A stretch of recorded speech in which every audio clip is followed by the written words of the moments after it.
Hey guys, this is Gerry O reporting for Kids First, and today we're at the premiere for Pup Star, and as you can see right now we're with Tiny, who plays Tiny in the film. She's absolutely adorable, and we're going to meet a lot of other cool people, and we're going to learn so much about the film. And also, if you want to hear all my thoughts about the film, you can check out my review on the Kids First YouTube page. Let's go meet some cool people.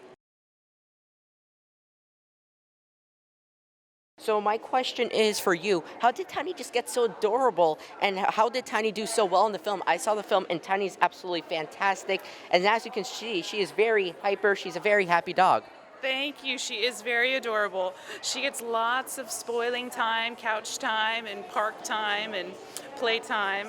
And we keep her really groomed and beautiful, so her appearance is amazing on camera. And she had a really good time on this film, got lots of treats and lots of massages and attention from everybody. And what do you think is the smartest breed of dog in your opinion? I'd say Yorkshire Terriers are really, really smart. Tiny was super easy to train, but I'd say the Shepherds, Australian Shepherds, German Shepherds are really, really smart breeds. And out of all the Air Bud series films and also these films who were made by the Air Bud people, what do you think is your favorite? Definitely Pup Star. The costumes are amazing, the music is fun, and you could just see the animals having a wonderful time. Right there with Danny Woodburn, who plays the Bulldog in the film. So Danny, how is it to play a big, ferocious Bulldog that is very angry, he's very mean, but also hilarious? That sort of fits me to a T on a regular basis. My wife will tell you that's me, walking around the house, big, ferocious, angry, and hilarious. But she doesn't take me seriously. And you've played so many different roles. In your opinion, what do you think is your most memorable role? What do you think means the most to you? I think people remember me most from the Seinfeld episodes that I did. But for me, one of my most memorable roles was working with Robin Williams on the movie Death to Smoochie. That's, when you get a chance to work with your idol, it's a whole other level of reward. And so that, to me, was my most memorable work experience. Since this is all about dogs, what do you think is your favorite dog breed? The mutt. I think it's important that we recognize the mutt because generally they're healthier animals. There's a lot less inbreeding. And also, my favorite dog breed is the rescue dog because it's very important to get dogs off the street. Give them proper homes, proper love, proper medical care, and so I'm all for rescuing dogs. Right there with Makenzie Moss, who plays Lou in the film. How are you doing? I'm good. How are you? I'm doing fantastic. So how was it in the film to be communicating and to be acting with a whole bunch of dogs? How was that? It's very fun, but seeing the trailer, it makes it look more real and you're actually talking to the dog. But they're very, very cute. They have little voices, which I think is adorable. And it's very fun working with dogs. And there's 37 and plus dogs, so there's a lot of dogs. And how was it on set? Was it always fun and chaotic with all the dogs? Yeah, it was very chaotic, but they were trained, so I didn't see any accidents happen.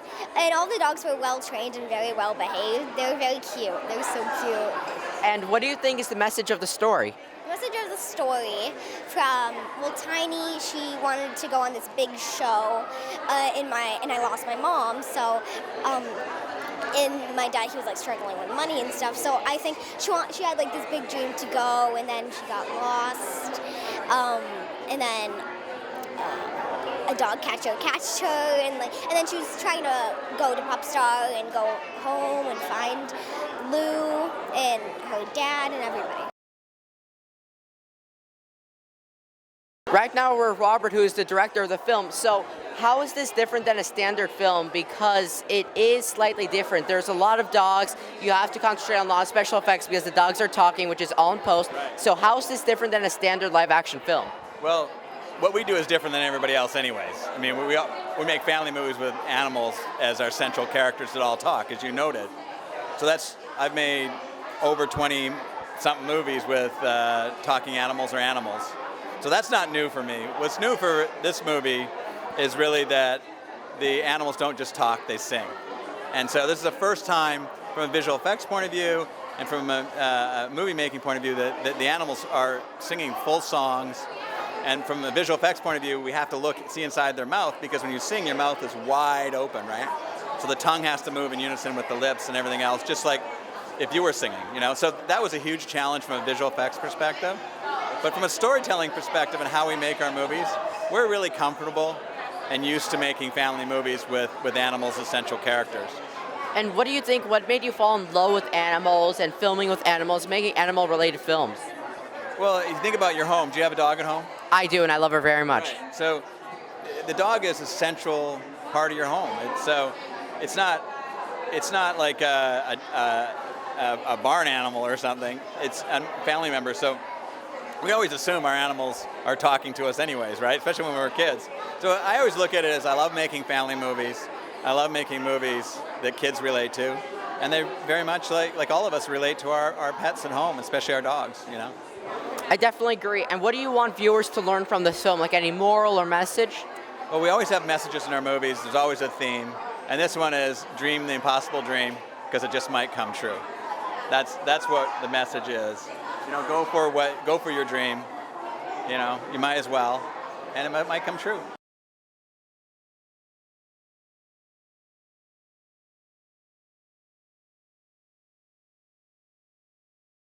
Right now, of Tucker, who plays the dog Charlie, and also his trainer Andrea. How are you doing? I'm doing well. How are you? I'm doing fantastic. So this absolutely beautiful dog. Do you have any fun stories of him on set? Oh, he's always a character on set. He gets a little silly, and so sometimes he'll be working, and then he'll say, I'll get a little silly button pushed, and so he's always doing something goofy. He's really fun to have around. So I personally have a dog, and training dogs are very hard. Do you have any tips for training dogs? Just find something that they really enjoy. He really likes his treat, and he really likes praises, and so, you work them for what they like. If they like a toy, you work them for the toy, and then that way it becomes fun for them. And out of all the scenes in the film, what do you think was the hardest for Charlie? He had a couple tough scenes. He did have to do a scene where he scratches, and so we had to train that. And so he had to scratch his ear on cue and on camera, and that's a little tough, but he got it done. And usually, how long does it take to train a dog to, be able to do all the scenes and be able to talk with the other dogs and communicate with them very well so they're friendly? How long does that usually take? If we get a dog from scratch who doesn't know anything, never been on a movie, we can usually do it in 4 to 6 months. He is an old pro, so he didn't need that long and could do it with much less time. Right now, with Andy, who's the head of the marketing department. So for a movie all about dogs, how do you advertise it and how do you spread the word about that? Well, what's great about this movie is we have such fantastic characters. And the first thing, obviously, is to really showcase the great dog characters that we have. So that's the first ingredient. And is there overall a few steps that you take when you're starting to market a film, and is there overall a process that you could talk about? The first thing is we really want to position the movie for everyone to enjoy. And what makes this movie unique is the fact that these dogs sing. So we had a lot of fun kind of announcing that and having some fun with those characters that all have great personalities. Right now, Andrea McRoberts, who's the producer of the film. So for this film, how was the process from creating the idea to getting all the dogs organized? Can you explain the whole process and how was that? Well, this movie we actually wrote for a really long time because we really it was the first time we were going to do singing dogs. So we worked on it. We've done a lot of talking dogs, and this was the first time to make the dogs sing. And it's our biggest dog cast ever. So there's 31 dogs in the movie, and actually not very many humans. So it was a really fun movie to make, and to find all the dogs and to cast all the dogs, and Tiny, this character we've been living with in our heads for years, finally coming to life. And this is Tiny, and she's here today. Hopefully you've met her. I have met her, and she's absolutely adorable. So from a production standpoint, what do you think was the hardest scene to shoot?